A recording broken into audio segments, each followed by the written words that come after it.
அன்பு நண்பர்களே, அனைவருக்கும் அன்னை சமையல் உமாவின் அன்பான வணக்கங்கள். இன்றைக்கி அன்னை சமையலில் பார்க்க போகிறது இது இட்லி தோசைக்கு ரொம்பவே நல்லா இருக்குங்க. சிவப்பு மிளகாய் தேங்காய் சட்னி. வாங்க எப்படி செய்கிறதுன்னு பார்க்கலாம். 2 டீஸ்பூன் கடலைப்பருப்பு,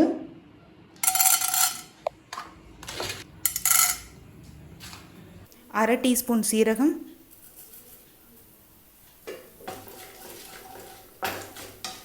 10 சின்ன வெங்காயம், 4 பல் பூண்டு,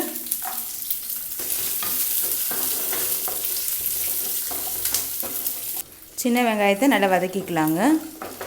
அடுத்து 6 காஞ்ச மிளகாய் சேர்த்துக்கலாம்.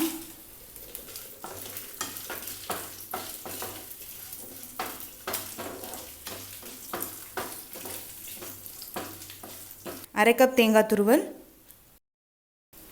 கொஞ்சம் புளி, தேவையான அளவு உப்பு.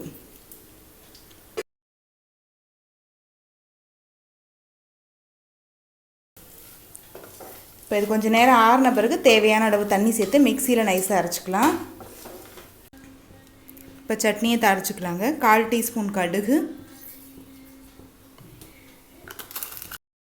கொஞ்சம் உளுந்து, கொஞ்சம் கருவேப்பிலை,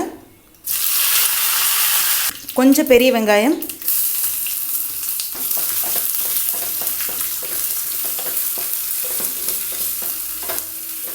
பெரிய வெங்காயத்தை பொடியாக நறுக்கிக்கோங்க, அப்போ தான் வதங்கிறதுக்கு ஈஸியாக இருக்கும். கொஞ்சம் பெருங்காயம்.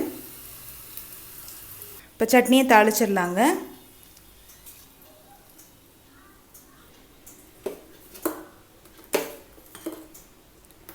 சிவப்பு மிளகாய் தேங்காய் சட்னி ரெடி ஆகிடுச்சுங்க. சர்வ் பண்ணிடலாம்.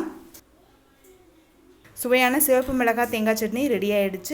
ரெசிபியை ட்ரை பண்ணி பாருங்கள், கண்டிப்பாக உங்களுக்கே பிடிக்கும். ரெசிபி பிடிச்சிருந்ததுன்னா வீடியோவை லைக் பண்ணுங்கள், கமெண்ட் பண்ணுங்கள், ஷேர் பண்ணுங்கள். இது வரைக்கும் அன்னை சமையல் சேனலை சப்ஸ்கிரைப் பண்ணாதவங்க மறக்காமல் சப்ஸ்கிரைப் பண்ணுங்கள். தேங்க்யூ.